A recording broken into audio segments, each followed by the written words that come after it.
আসসালামু আলাইকুম। আমন্ত্রণ বাংলাদেশ সংবাদে আপনাদের সাথে আছি আমি ইশা হাসান।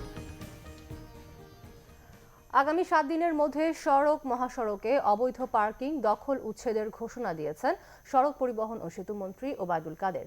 গাজীপুরের চন্দ্রায় 4 লেন প্রশস্তকরণের কাজ পরিদর্শনে গিয়ে তিনি এই ঘোষণা দেন। ওবায়দুল কাদের বলেন, সড়কের সুশৃঙ্খলা ফিরিয়ে আনতে অবৈধ পার্কিং ও দখলদারিত্ব দূর করতে হবে। এ সময় একাদশ জাতীয় সংসদ নির্বাচন নিয়ে ঐক্যফ্রন্টের সংলাপের দাবিকে হাস্যকর মন্তব্য করে সড়ক ও সেতুমন্ত্রী বলেন, যেখানে বিশ্বের বিভিন্ন গণতান্ত্রিক দেশ বাংলাদেশের নির্বাচনকে স্বীকৃতি দিয়েছে, সেখানে জাতীয় ঐক্যফ্রন্টের নির্বাচন মানা না মানায় কিছু আসে যায় না। শিক্ষার্থীদের কাছ থেকে অতিরিক্ত ফি নিলে কঠোর ব্যবস্থা নেওয়ার হুঁশিয়ারি দিয়েছেন শিক্ষামন্ত্রী ডক্টর দীপুমনি। সকালে চাঁদপুর সদর উপজেলার বিভিন্ন ইউনিয়নে নির্বাচন পরবর্তী শুভেচ্ছা বিনিময়ের সময় সাংবাদিকদের তিনি একথা বলেন। স্কুলগুলোকে নিয়ম মেনে ভর্তি প্রক্রিয়ার নির্দেশ দেন শিক্ষামন্ত্রী। বিদ্যালয়বিহীন গ্রামে বিদ্যালয় স্থাপন সহ শিক্ষার ক্ষেত্রে যে ধারা চলছিল তা অব্যাহত থাকবে বলেও জানান ডক্টর দীপুমনি। রাজধানীর বাজারে প্রায় সব ধরনের চালের দাম কেজিতে বেড়েছে 4 থেকে 5 টাকা।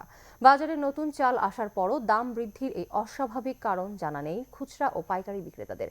কদিন আগেও রাজধানীর বাজারে প্রতি কেজি মিনিকেট চাল বিক্রি হতো 50 টাকায়, এখন তা 55 টাকা। 40 টাকা কেজির BR-28 এখন 45 টাকা। একইভাবে স্বর্ণা, নাজিরশাল, পোলাও সহ সব ধরনের চালের দাম বেড়েছে। বাজারে উঠেছে নতুন নাজিরশাল, স্বর্ণা ও চিনি গুঁড়া পোলাওয়ের চাল। তবুও দাম কমার বদলে উল্টো বেড়েছে। সবজি ও মশলার বাজার মোটামুটি স্থিতিশীল রয়েছে। প্রচণ্ড ঠান্ডা ও শৈত্যপ্রবাহ অব্যাহত রয়েছে উত্তরের জেলাগুলোতে। পঞ্চগড়ে তীব্র শীত ও হিমেল হাওয়ার চরম বিপাকে ছিন্নমূল মানুষ। রাতভর ঝরছে বৃষ্টির মতো কুয়াশা, এতে বেড়েছে আরও দুর্ভোগ। বয়স্ক ও শিশুরা শীতজনিত নানা সমস্যায় ভুগছেন। ঘন কুয়াশায় দিনের বেলায়ও হেডলাইট জ্বালিয়ে চলছে যানবাহন। এদিকে চুয়াডাঙ্গায় অব্যাহত রয়েছে মাঝারি শৈত্যপ্রবাহ। প্রতিদিনই তাপমাত্রা হ্রাস পাওয়ায় বিপর্যস্ত হয়ে পড়েছে জনজীবন।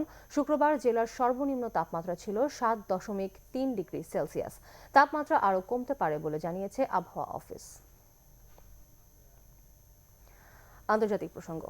একগুঁয়েমির নয়া দৃষ্টান্ত স্থাপন করলেন মার্কিন প্রেসিডেন্ট ডোনাল্ড ট্রাম্প। মেক্সিকো সীমান্তে দেয়াল নির্মাণের অর্থ বরাদ্দ আদায়ে আবারও জাতীয় দুর্যোগ ঘোষণার হুঁশিয়ারি দিয়েছেন তিনি। সেই সাথে বিশ্ব অর্থনৈতিক পরিষদের সম্মেলন বাদ দিয়ে গেলেন মেক্সিকো সীমান্ত এলাকা সফরে।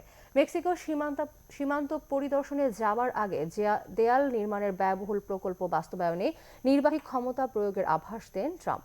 হুঁশিয়ারি দেন যুক্তরাষ্ট্রকে অর্থনৈতিক অচল অবস্থায় ফেলে জাতীয় দুর্যোগ ঘোষণার। এই দেয়াল নির্মাণের বরাদ্দ ছাড়াই সম্প্রতি বাজেট প্রস্তাব পাশ করেছে পার্লামেন্টের নিম্নকক্ষ প্রতিনিধি পরিষদ। উচ্চকক্ষ সিনেটেও এটি পাশ হবার শঙ্কায় রয়েছেন মার্কিন প্রেসিডেন্ট। বাজেট নিয়ে এই টানাপোড়েনে বেতন দেয়ার তহবিল সংকটে সরকারের একাধিক দপ্তরের কর্মকাণ্ড বন্ধ রয়েছে। এতে গেল 20 দিন ধরে বেতন ভাতাহীন রয়েছেন 8 লক্ষাধিক কর্মচারীরা।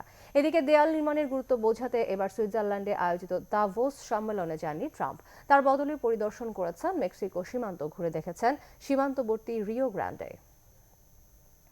পরের সংবাদ বিকেল 5টায় দেখার আমন্ত্রণ রইল। এছাড়া ফেসবুকে বাংলাভিশন সংবাদ সরাসরি দেখতে লগ ইন করতে পারেন facebook.com/বাংলাভিশন। এখন সঙ্গে থাকায় ধন্যবাদ।